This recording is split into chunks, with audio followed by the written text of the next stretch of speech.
જૂનાગઢ સાંસદ રાજેશ ચુડાસમાના વિવાદિત નિવેદનનો વિવાદ વધુ વકર્યો। સુત્રાપાડાના પ્રાચી ખાતે આભાર દર્શન કાર્યક્રમમાં જૂનાગઢના સાંસદ રાજેશ ચુડાસમાએ નિવેદન આપ્યું હતું। ત્યારે ભારતીય જનતા પાર્ટી હિસાબ કરે કે ન કરે પણ હું આ 5 વર્ષમાં મને જે નડ્યા છે તેને હું મૂકવાનો નથી, તેમ રાજેશ ચુડાસમાએ જણાવ્યું। પૂર્વ ધારાસભ્ય પુંજાવંશ મેદાને આવ્યા ત્યારે ભાજપના સંસાધનોને ખુલ્લી ચેલેન્જ આપી સાંસદ જાહેરમાં ધમકીભરી ભાષામાં બોલ્યા હતા। મને જે નડ્યા છે એમને હું છોડીશ નહીં। સાંસદ પ્રજાના પ્રતિનિધિ નહીં, પાર્ટીના પ્રતિનિધિ છે તેમ પુંજાવંશે જણાવ્યું। હિસાબ શેનો કેમ કરાય? ભાજપને સંબોધીને કહ્યું, કોંગ્રેસને સામે રાખીને કહેતા હોવ તો સાંભળી લેજો। ગીર સોમનાથ જિલ્લામાં હિસાબ કરવો હોય એ કહી દેશો, સ્થળ સમય જ્યાં હિસાબ કરવો હોય ત્યાં નક્કી કરીને કયો સામસામે બેસીને હિસાબ કરવા તૈયાર છું, પણ કોણ ક્યાં છે તેની ખબર પડે।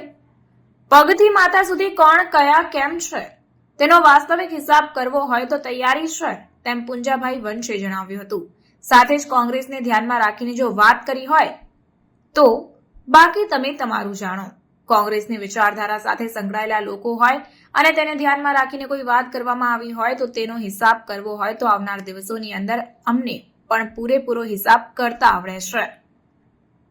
કોંગ્રેસે બાયો ચડાવતા વિવાદ યુદ્ધ વધુ વકરવાની સંભાવના છે। સુત્રાપાડા તાલુકાના પ્રશ્નાવડા ગામે હીરાભાઈ જોટવાના ઋણ સ્વીકાર અને આભાર વિધિ કાર્યક્રમમાં પૂર્વ ધારાસભ્ય પુંજાભાઈ વંશનું નિવેદન સામે આવ્યું।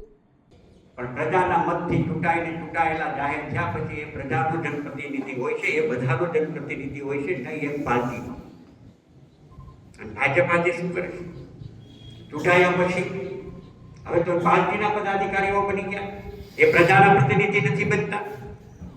અને પાર્ટીના પ્રતિનિધિ બની ગયા હોય છે ત્યારે જ માની લો કે ક્યારેક કોકને બોલવાનું થાય કે અમે હિસાબ કરશું।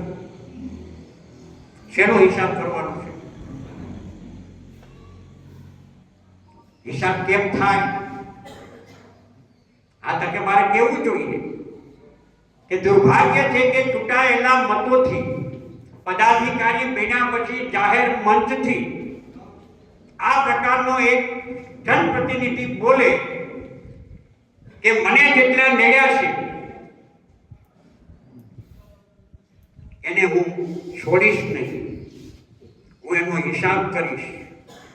તો આ તકે મારે આ તાલુકામાં એટલું જ કહેવાનું છે, ગીર સોમનાથ જિલ્લામાં પણ એટલું જ કહેવાનું છે કે ભાજપના તમામ આગેવાનોને કહેવા માંગીએ છીએ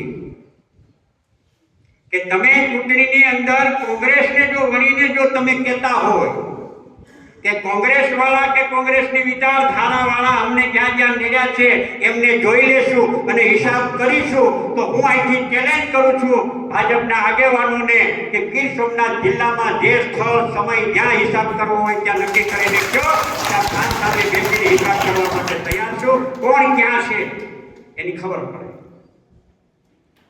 પગથી માથા સુધી કોણ ક્યાં કેમ છે એમનો વાસ્તવિક હિસાબ કરવો હોય તો તૈયારી છે। આવો કોંગ્રેસ ને ધ્યાનમાં રાખીને જો વાત કરી હોય તો, બાકી તમે તમારું ના એમાં અમારે કઈ બધું રસ નથી। તમને મદદ કરી કોઈએ, તમને મદદ ન કરી, તમારું કોઈ માન્યા, તમારું કોઈ ન માન્યા, એ તમારો પ્રશ્ન છે। પણ કોંગ્રેસની વિચારધારા સાથે સંકળાયેલા લોકો હોય અને એને ધ્યાનમાં રાખીને જો કાંઈ પણ વાત કરવામાં આવી હોય અને એનો હિસાબ કરવો હોય તો આવનારા દિવસોની અંદર અમને પણ પૂરેપૂરો હિસાબ કરતા આવડે છે।